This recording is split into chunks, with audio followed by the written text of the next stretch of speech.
Daily log the everyday मूव्हमेंटमध्ये तुमचं खूप खूप स्वागत आहे. सो भरपूर दिवसानंतर प्रॉपर एक लॉग मी शूट करत आहे.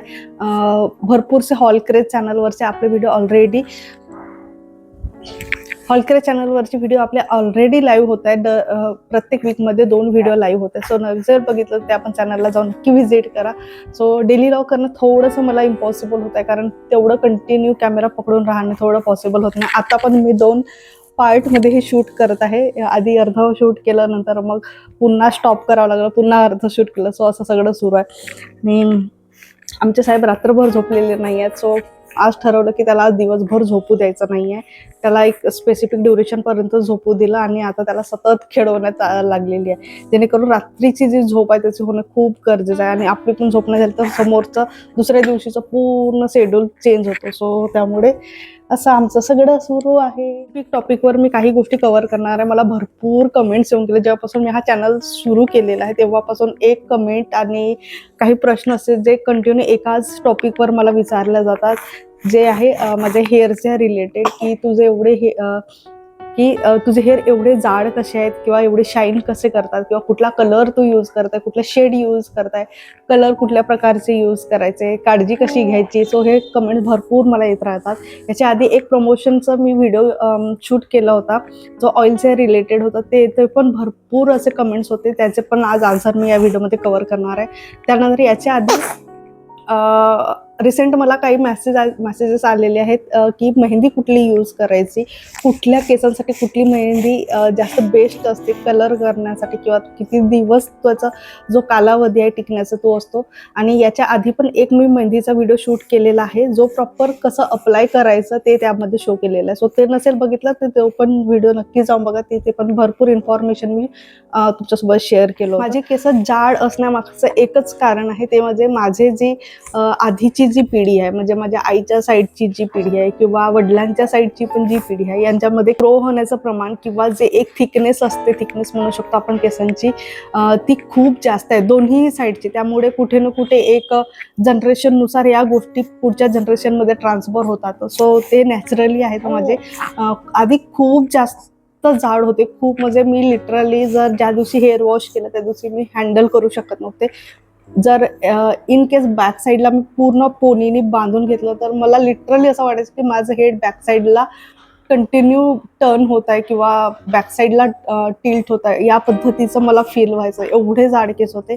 हळूहळू जसं जसं सिटी चेंज होत गेले एज्युकेशनसाठी, पाणीमध्ये चेंज होत गेलं, आणि दिवसेंदिवस क्षारचं प्रमाण खूप जास्त वाढत चाललेलं आहे. सो त्यामुळे कुठे ना कुठे, आणि आफ्टर 2 डिलेव्हरी नंतर हेअरमध्ये थोडेफार चेंजेस येत आहे. मेहंदीचं कुठली मेहंदी यूज करायची किंवा कुठले हेअर कलर करायचे, मी दोन्ही गोष्टी अनुभवल्या आहेत.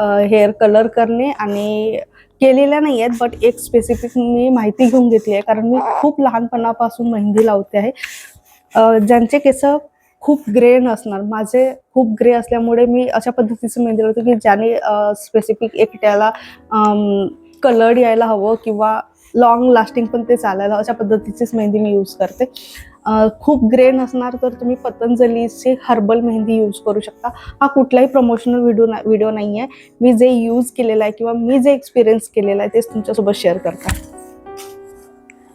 सो पतंजलीची किंवा सिम्पल जे नॉर्मल मेहंदी ओपन पॅकेट्समध्ये मिळतात, किंवा कुठल्याही कंपनीचे तुम्ही घेऊ शकता, कुठल्याही ब्रँडची घेऊ शकता, जे खूप कमी प्रमाणामध्ये त्याचा कलर केसांना लागतो. सो अशा पद्धतीची जर मेहंदी घेतली, नॉर्मल ब्लॅक केसांना पण आपण लावू शकतो. खूप छान शाईन येतं केसांना. माझ्या केसांना शाईन येण्याचं कारण मेहंदीच आहे, कारण मी खूप लहानपणापासून लावते. मला पर्यायच नव्हता. आधी एवढे जास्त प्रमाणात माझे ग्रे झालेले होते, त्यामुळे खूप लहान, नियर अबाउट मी 7वी पासून मी माझ्या केसांना मेहंदी लावते. सो तेव्हापासून ते कंटिन्यू लावून एक केसांना शाईन आलेली आहे. फक्त डिपेंड करतं की तुम्ही ते कुठल्या पद्धतीने लावतात, कुठल्या काय ड्युरेशनमध्ये लावतात, आणि कसे वॉश करतात, ह्या गोष्टी खूप डिपेंड करतात.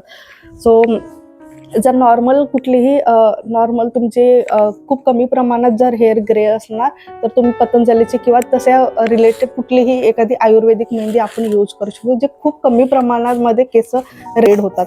जर तुम्हाला खूप केसांना डार्क कलर हवा असेल तर मी सजेस्ट करेन की please ignore black colour mehndi, कारण ब्लॅक कलरची मेहंदी यूज केल्यानंतर तुमचे केस पुन्हा जास्त प्रमाणात पांढरे दिसायला लागतात आणि सगळ्यात आधी फ्रंट साईडनी ते दिसायला लागतं. माझ्या केसांवर खूप रेडनेस दिसला, मी खूप उन्हामध्ये गेली तरच तो रेडनेस दिसतो, असे नॉर्मली दिसत नाही. आणि दिसली तरी ते एक स्पेसिफिक स्ट्रक्चर फॉर्ममध्ये दिसतं, कारण ते नॅचरलीच ॲक्च्युली माझे दिसतात.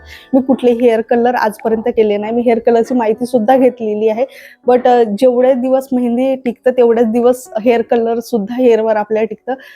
मेहंदीचं प्राईस थोडं कमी पडतं आणि हेअर कलरचं प्राईस खूप जास्त प्रमाणात पे करावं लागतं त्यासाठी.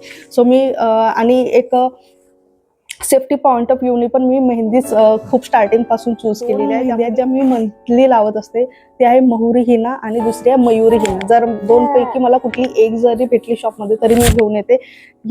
यामध्ये मी brown colour, dark brown colour use करत असते, कारण खूप आधीपासून मी यूज करत असल्यामुळे कंटिन्यू ते लावून एक स्पेसिफिक माझ्या केसांना हेअर कलर आणि बघितल्यानंतर असं वाटतं की हेअर कलर्ड केलेले आहेत, कुठली मेहंदी यूज केली नाही. छान एक केसांना टेक्स्चर आलेलं आहे. सो अशा पद्धतीने जर आपण नेहमी जर मेहंदी लावत राहिली ना तर एक स्पेसिफिक काळानंतर काही वर्षानंतर छान केसांना एक टेक्स्चर येतो आणि शायनिंग सुद्धा येतो. हे एक पॅकेट होतं माझ्याकडे मयुरी हिनाचं, ब्राऊन कलरचं आहे, खूप कमी शॉपमध्ये मिळतं. मी पण खूप असे काही शॉप शोधून ठेवले ज्यामध्ये हे मिळतं, कारण ब्लॅक कलरची मेहंदी सगळीकडे अवेलेबल असतं शॉपमध्ये, ब्राऊन कलरची जनरली मिळायला नाही पाहत. सो मी भरपूर जास्त प्रमाणात ॲट अ टाइम आणून 1 अवर ठेवण्याची गरज असते.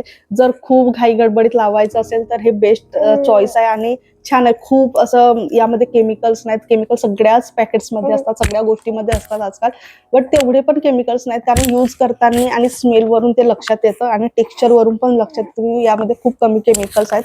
1 अवरमध्ये केस व्यवस्थित कलर्ड होतात.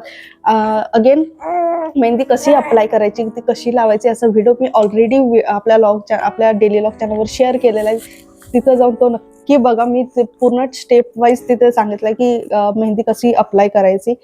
मेहंदी अप्लाय केल्यानंतर आफ्टर 1 अवर व्यवस्थित ड्राय होणे ती गरजेची आहे. खूप जर ओलसर असेल, जनरली पावसाळ्याच्या दिवसात किंवा हिवाळ्याच्या दिवसांमध्ये मेहंदी खूप लवकर ड्राय होत नाही, उन्हाळ्याच्या दिवसामध्ये खूप इझिली ड्राय होतं. सो जोपर्यंत व्यवस्थित ड्राय होत नाही तोपर्यंत हेअर वॉश नाही करायचे. मॅक्झिमम 2 अवर त्याच्यावर मेहंदी केसांना ठेवायची नाही. हिवाळ्याच्या दिवसामध्ये 1.5 तास किंवा 2 तास ठेवायचे, उन्हाळ्याच्या दिवसामध्ये 1 तास किंवा अर्धा तास मॅक्झिमम. एवढं ठेवलं तरी व्यवस्थित हेअर कलर्ड होतात. करत आहोत तर कुठलेही शॅम्पू यूज करायचं, निदान 1 डे ॲज इट इज केस राहू द्यायचे. नॉर्मल पाण्याने केस धुवायचे आहेत, कुठलेही शॅम्पू यूज करायचं नाहीये, जेणेकरून हेअर वॉश नंतर एक स्पेसिफिक त्याला ड्युरेशन मिळतं केसांना कलर्ड येण्यासाठी. 1 ते 2 दिवसानंतर तुम्ही प्रॉपर हेअर वॉश करून कुठलीही हेअरस्टाईल करू शकता इझिली. सो ही स्टेप आहे जे मी नेहमी फॉलो करत आलेली आहे स्टार्टिंगपासून. त्यामुळे व्यवस्थित हेअर कलर्ड सुद्धा होतात मेहंदी लावल्यानंतर. लवकरच जर आपण शॅम्पूने वॉश करून घेतले ना तर जो पण काही कलर त्याला 1 तासामध्ये केसांना लागलेला आहे तो इझिली हेअर वॉशमध्ये निघून जातो. सो हे काही टिप्स आहेत जे तुम्हाला फॉलो करायचे आहेत, यामुळे केसांना असलेली मेहंदी अगदी व्यवस्थित कलर सोडते केसांवर. नॉर्मल हेअरला जर कलर करायचा असेल किंवा शायनी करायचे किंवा सॉफ्ट हवे असतील तर पतंजली सारखे जे नॉर्मल मेहंदी आहेत किंवा कुठलीही आयुर्वेदिक मेहंदी आहे किंवा ज्या मोकळ्या मेहंदी आजकाल मिळतात जे खूप कमी कलर्ड होतात ते मेहंदी आपण यूज करू शकतो. खूप डार्क कलर जर हवं असेल तर अशा पद्धतीचे मयुरी हिना, महुरी हिना तुम्ही यूज करू शकता. यामध्ये मी ब्राऊन कलर यूज करते, सो ब्राऊन कलर यूज करायचं, कुठली ब्लॅक कलर यूज नाही करायचं, कारण नॅचरली पण मेहंदी जेव्हा कलर्ड होते ती ब्राऊन कलरमध्येच कलर्ड होते. कुठलीही ब्लॅक कलरची मेहंदी नॅचरली पॉसिबलच नाही आहे. सो हे होतं एक छोटंसं व्हिडिओ जो मी शूट करण्याचा प्रयत्न केला आज, आणि आय होप की तुमचे जेवढे पण प्रश्न होते आजच्या व्हिडिओमध्ये तुम्हाला क्लिअर झाले असेल. ॲक्च्युली 2 टप्प्यांमध्ये मला हे शूट करावं लागलं. होप तुम्हाला हा व्हिडिओ आवडला असेल.